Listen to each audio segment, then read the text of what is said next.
Welcome back to Man on a Beach. I'm here at Linklet Bay on North Ronaldsay in Orkney with Nina. Nina, what does the beach mean to you? I grew up on a beach in Seattle, Washington. It's a big city, but we have public parks on the beach. And there's one called Carkeek Beach that I'd go to a lot, starting when I was 8. And I'd go with my book and I'd try to identify every organism I found. And it's a rocky beach, there's a lot of organisms. From flatworms to limpets and sea stars. There's purple sea stars everywhere under the rocks, and sometimes they're orange. And I'd always go back there. It's called Pisasterocratius, this purple sea star.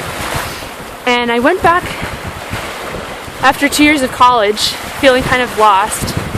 And it's always there, you know, it's like the city changes, but the beach is just high tide and low tide and seaweed, always. But it was different.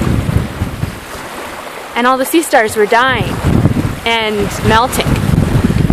And, you know, things are gooey on the beach, usually. So I thought maybe it was normal, but I found out that it wasn't normal. And the sea stars were actually, their hard purple bodies were just liquefying into puddles. And it was happening really fast. And it was something called sea star wasting disease, caused eventually, we found out, by a virus.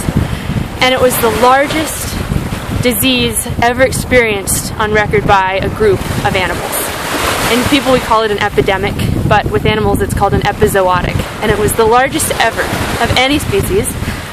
Millions of sea stars died of all native species for 3 years, from 2013 to 2015, on the west coast of the US.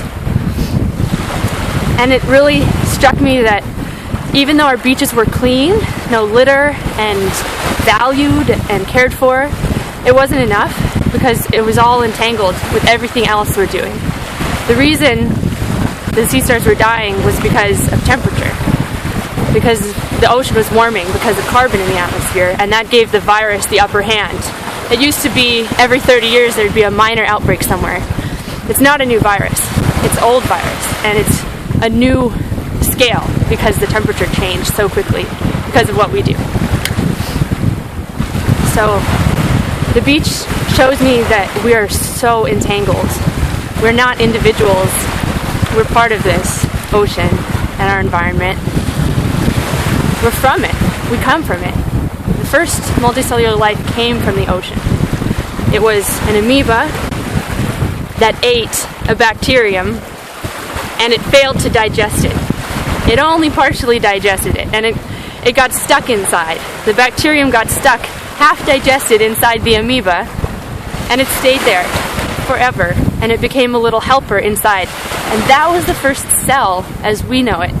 And our cells are like that amoeba. That's the cell. And inside are dozens of organelles called mitochondria that are not human. They are now, but they were bacteria from the ocean that got ingested and then stayed inside. That one encounter of indigestion created a cell, and then cells stuck together in the ocean and made multicellular organisms, and they crawled out of the ocean. It's not a symbol. We're not spiritually connected to the ocean. We are, but that's not what I mean. We're materially the ocean and everything in it.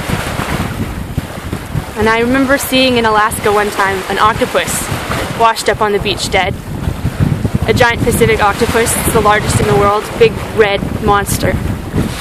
And I watched it every day get devoured by these sea stars with 24 legs, this big, called sunflower stars. Pycnopodia helianthoides. Big monsters. Dozen of these things. Suckers on suckers, eating the flesh of this dead octopus, making it into live sea star. They were healthy ones, by the way. And then I saw a family of bald eagles that had a nest right above the beach, and 3 eaglet chicks, which is a lot, come down and pick dead octopus meat and carry it up to the nest and feed it to their chicks. We got a video of it. It's very special to me. And then I saw the eagles from then on as octopus, because they were. And it's beautiful to notice those things. But I think it's scary too, because we don't take care of those entanglements like we should. So that's what the beach is to me. I am the beach. Thanks very much. Bye.